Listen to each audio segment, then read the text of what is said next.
Well, a lovely rainy good morning. We spent the night last night in the car park of the Roaches Lock. And we had a lovely dinner. John had a mixed grill and I have cheese and onion pie. You know I love my cheese and onion pie with chips and beans and a big glass of wine. And it was lovely. And the people there are lovely. It's got such a community atmosphere in that pub. It's amazing. And it's got its own entranceway to get you right on the locks. I'm assuming this is Roach's Lock, and that's where it gets its name from. So we had a good old lift there, buddy. Come on. We had a good old eat in the pub last night, although it was the afternoon, to be fair, because we were a bit hungry. And then had a nap like you do. And oh, you're too close to that water. I'm so nervous with him near this water. You don't realise how narrow a towpath seems until you walk in a dickhead on a lead. Oh my goodness, look at that. That's pretty, isn't it? You know, as somebody left a lovely comment for me, all I do is whinge. I just find complaints about everything, don't you know? And that John's amazing. And I've just got to let John be himself, or let John be free. I mean, if he wasn't amazing, I wouldn't be married to him, would I? Come on. And I am letting him be free. He chooses to stay with me. Mental man, I tell you. Maybe he needs talking to. I don't know. And here we have our little knobhead in his natural environment. He's eating his tea lying down, which, you know, he tends to do. Bless him. He has to be tethered to the chair because he is still wet. And although he loves coming on the bed, he also thinks he can choose when he can come onto the bed. So we're working on the confusing aspect of that by me trying to tell him no. And then if I invite him out, then he can, or invite him up, he can come up. But until then, he can't jump up. So that's something that's doing. Also, going through that door, he thinks that as soon as I open the door, it's an invitation for him to go. So we're waiting. We're working on stop and wait and sit and wait. He's not very good at it. I tell him, tails on you, mate. Get back. I know, I'm terrible, aren't I? So we're working on stop and wait. For many things. For safety, for lots of things. And also to stop him from getting on my bed. But Justin, we have a pillow. They seem to put him off, and I've put his blanket up there. Now you see, that's a temporary measure. Just got to find somewhere to be able to collect I've got a dog blanket, and it's waterproof on both sides, but it's soft and squishy. It's not crinkly because he doesn't like crinkles, so I've got to worry about that. And it's a nice big square that should go over my bed, and I'll be able to tuck it in to this little thing here. So it covers the whole front. And if I can tuck it in, it means when he's jumping up, he's not going to drag it up with his legs. It's only like 14 quid, and it looks amazing. And it comes in all sorts of colours. And it's machine washable and reversible. So it seems like one of those things that if I've got it in my van so I can have it as a safety thing for my bed, it also means that if we go, because we've figured out if we can't get a unit, then we're going to spend a little bit of money each month doing like static caravan stays, or there's been a couple of places where you can have 2 nights in a hotel for 50 quid, including the dogs. So we're just going to try and do things like that to get us out of the rain and out of the van and in the same place, so me and John can actually have a proper conversation. Because at the minute, we're either out, or when we're in each other's vans, the dogs are running ragged and we can barely talk about anything. So it's all a bit weird. It's like the best talking we're doing at the minute is on a video chat. And he's right there. I also want to get him one of those dry bags that Koopy had, where you sit him in it and you zip him up, because I figured that while he's in one of them, he can't jump on my bed. We're a little bit on the disappointing thing at the minute, because the things that we wanted to do aren't as easy to do as we thought. You know, when you think you've got a budget that's quite big, and then it turns out that it's really not big at all. And we don't want to spend it all on a motorhome, but I don't think we'll have to, because hoping people have been serious when they've said that they're interested in the van, because I've had 4 people that have said, I am deadly serious. When you go to sell your van, tell me. So that's going to be the call out for anybody that does watch my videos who has an interest in this van, let me know. I'll put my email down here, and email me and let me know, just to be sure. I've had a couple of good offers for part exchanging, but I'd rather it go to somebody I know, somebody who I know is going to help, or it's going to help somebody who I can actually go through and show all the cool things I've done, and it actually be appreciated, rather than it just being going to a dealer who's then going to, I don't know, do what with it. You know, the last time we absolutely kitted out our camper van and then traded it in for the motorhome, the dealer there stripped out everything they didn't understand, and they were just, so somebody bought it because they knew it was our van.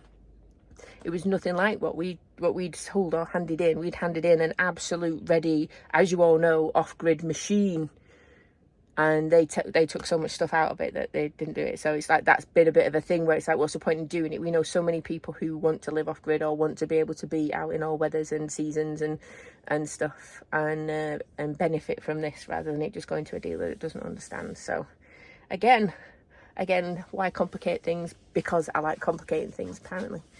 So yeah, so we're just waiting for a text back from my daughter to sort out times and things, and then I think we're gonna head off to our next park up. So just doing some editing, and it's weird how we can tell the difference between my voice and the laptop. But we've got a very sleepy boy with his new teddy.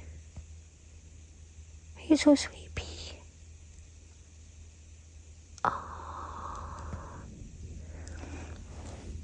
I have got his lead on him because he's in our bed and he keeps trying to jump on my bed. But we've got laptop bags and things on the bed. Bought him some things before, so I've got this. We used to have a thunder shirt for Koopy and it was really, really good. So hopefully that's going to help him feel a little bit better for anything. If there's any noise, he does get really excited when getting in and out of the van, so hoping that that's going to do the trick. And somewhere else, I can't think of where I've put it, there is some calming spray, which looks like it's working.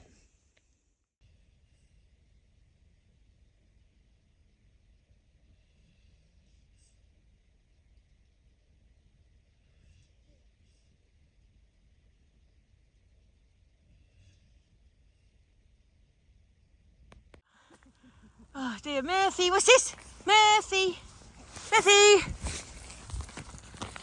Yay! Oh no! We are so sick of untangling leads, it's hilarious.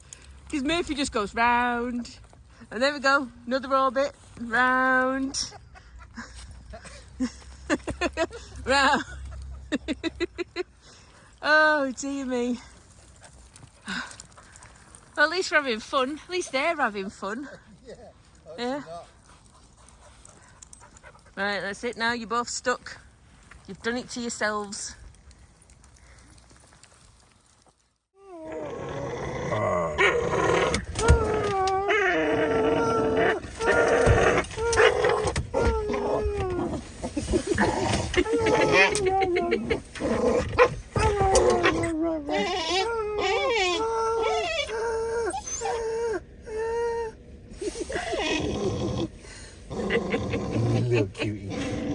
So that's going on that way. And this way we have this.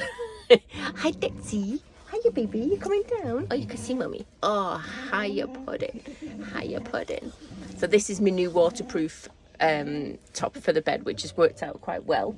Because somebody, bless him, gets a little nervous. I think he was never allowed on to, or be lifted onto things or something. So he got a little bit nervous yesterday and had a tinkle, tiny one.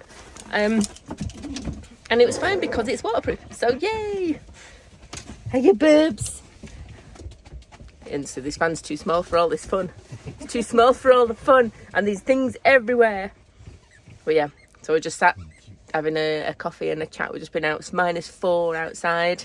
We've just been looking, we found some lovely prices. We've been on booking.com. And we're just thinking of getting a week to kill between now and my hospital appointment and MOTs and stuff on like the 9th and 10th of December. And found 2 places that look really good. One was Tattersall Lakes down near Coningsby, and the other one was the Bay Resort in Filey. And they have some beautiful accommodations. Some of them are like townhouses type things, and it said it's got a parking space and it's lovely, and or normal static caravans that look really good. You know, there's loads of room to walk around on site, and a pub and a takeaway and all this kind of thing. You can't park campervans on site. Campervans are not allowed on site on either of them at all. So I've just spoken to a woman, I'm like, why? She goes, it's just one of the rules, unfortunately. You can't park a campervan. I'm like, is there any reason why? She went, oh, hang on a second, my colleague's saying something. If you book a pitch at this place in Cornwall or this place in Norfolk, then you can take your caravan onto a pitch. And I'm like, but I want to rent a static caravan. I don't get it. I want to rent a static caravan and stay in it. And she goes, yeah, sorry, we can't bring campervans on site for that. We were having a bit of a whinge yesterday because it seems that everything we try to do, there is an issue with. It seems to be so hard. It shouldn't really matter the vehicle you're driving around in if you're parked next to a caravan or in a parking space somewhere. I don't get it. I don't get it. But yeah, so the search continues.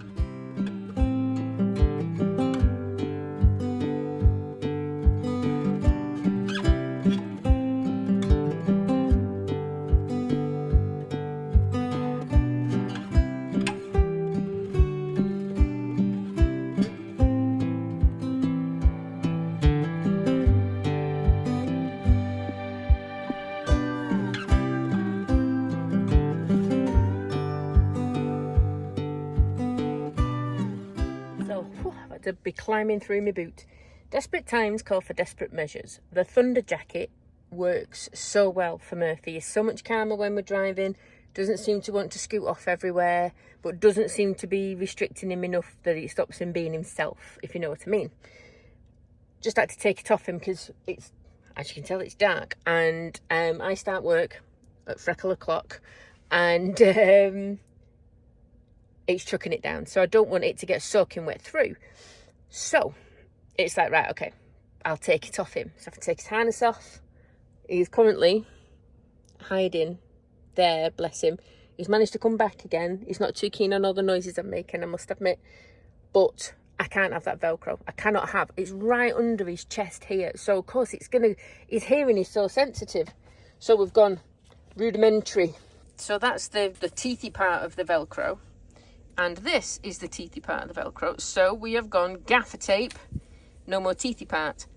Then, thank goodness, but honestly, this kit has saved me, because not only has it got screwing ones that I've used for the screwing the thing down, but it also has the opportunity to do the fabric side of it as well. So we have one just nice there on the outside, and then the other one, I marked it. And literally this has just been covered from Velcro to Velcro, so I'm just putting one on for now to see how we get on. That now fastens together. There's nicely, oh no, there's still teeth on there, I've got to sort that out. So that will be enough, and it's well strong to hold that in front. The rest of it, it doesn't mind when I put it on him. There's just so much Velcro on it, it's everywhere. It doesn't mind me putting it on, and when I take it off, if I just take this off, I can slide it off his body. So I can take the rest of this off and undo it when he's not wearing it. Do you think that's a better option, mate?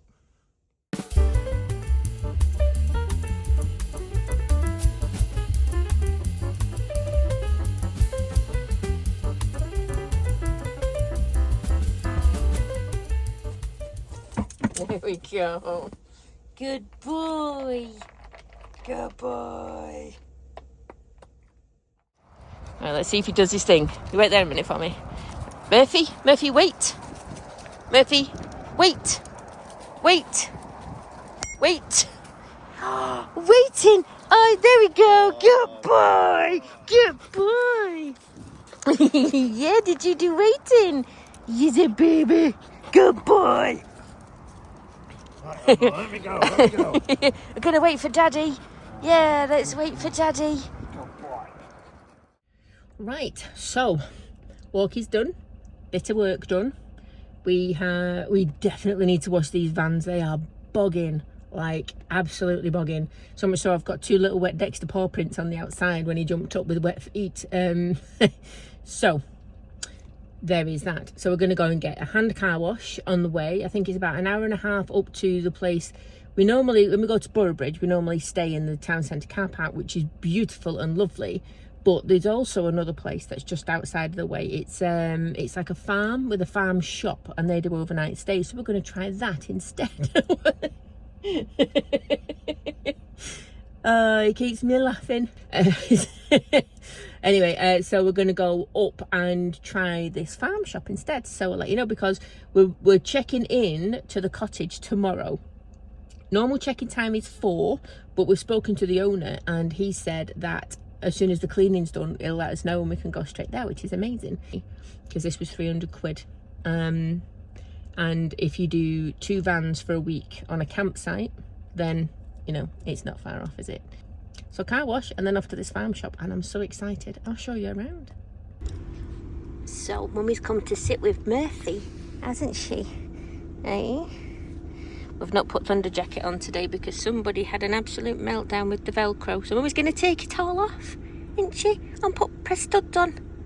So it's going to be dead easy. Isn't that what we're going to do? I think it's a good idea. I do. However, one thing Mum I didn't know was a bad idea was a car wash. So Mummy's come to sit with Murphy, haven't we, while we have a car wash? Someone was with a sponge. Oh, we've got sponging. You missed a bit, mate. Like all of that bit there.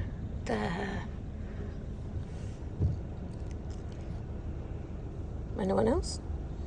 Anyone else gonna do that bit? I don't know. Apparently no. Apparently we don't get that bit washed. Right, so we're parked up at the back over there, and just about to go and just double check that we're okay to stay. Come through a muddy car park, and we both drove ever so slow through the puddles so we didn't like fill up the vans and things. But at the moment, so this is called Yolk's farm shop, and apparently their eggs are legendary. No yolk, is it? It's no yolk, says John. But they've got Christmas trees for sale. There's a Santa's grotto down that way. There's a coffee shop. There's a Flocks sustainable shop. There's electric car charging. And there's a dog walking field at the back. So if this all works out okay, then that's pretty cool. Dog walking field, farm shop, cafe, parking, animals. So there's going to be chickens somewhere as well. Fairly sure, because of all the eggs and stuff, you know.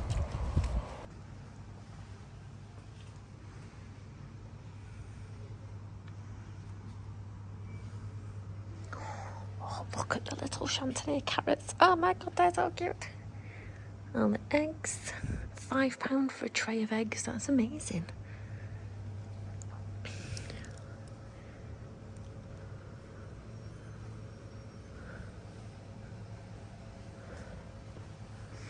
We're looking for some treats to take with us to the cottage tomorrow, aren't we? Mince pies. The eggs are decent prices. Yeah.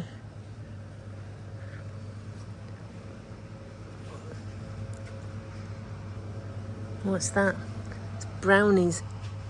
Caramel pretzel brownie. Oh my goodness.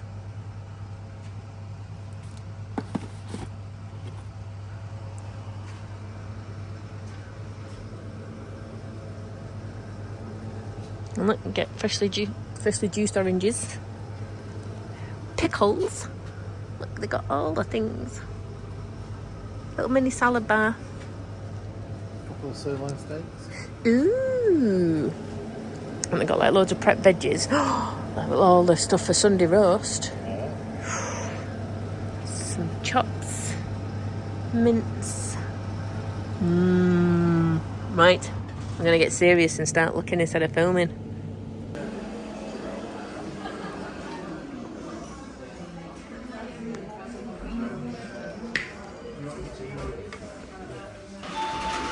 And just so we're clear, it's jam first. Jam first every time. Yeah. And the scones are warm. It's a bit windy out there. Some pheasants fighting as well in the field. So there's a good dog walking area that's just out there. However, they only went for a walk like an hour and a half ago, so they don't need to go out again yet. So what I'm going to do is I'm going to get some, I'll squeeze them in while I can so I don't have to do it while we're at the cottage. So 2 tax returns, edit a video, and then I've got a scoping call for a new customer at 5. And then hopefully that'll set me up nicely to not have to do much while we're in the cottage. The scones we had, it was $13.95 for a cream tea for 2. Massive pot of tea, literally the size of my head. And because that was all for me, I didn't get through it. I think I had 3 big cups of tea out of it, and it still felt like it was half full. I think they were the best scones I have ever had, and John agrees that they were absolutely stonking. They were warm, they were fluffy, but they were like crispy and slightly caramelised on the bottom, with the like nice little pots of, is it Rodder's clotted cream, little thingy of bun mammon jam. Honestly, all the good things. Literally one of the nicest cream teas I've ever had, and I've had a lot of cream teas in Cornwall, so that is saying a thing. You put your jam on first and that's all fine. But yeah, definitely worth it. I think for that it was $4.95 for like a little square of brownie, $7.95 for like a sausage or a bacon sandwich, stuff like that. And we're just like, we've got food in, so we're gonna have food in a bit. But yeah, a clotted cream, $13.95 for that. Absolute bargain for the quality. So yeah.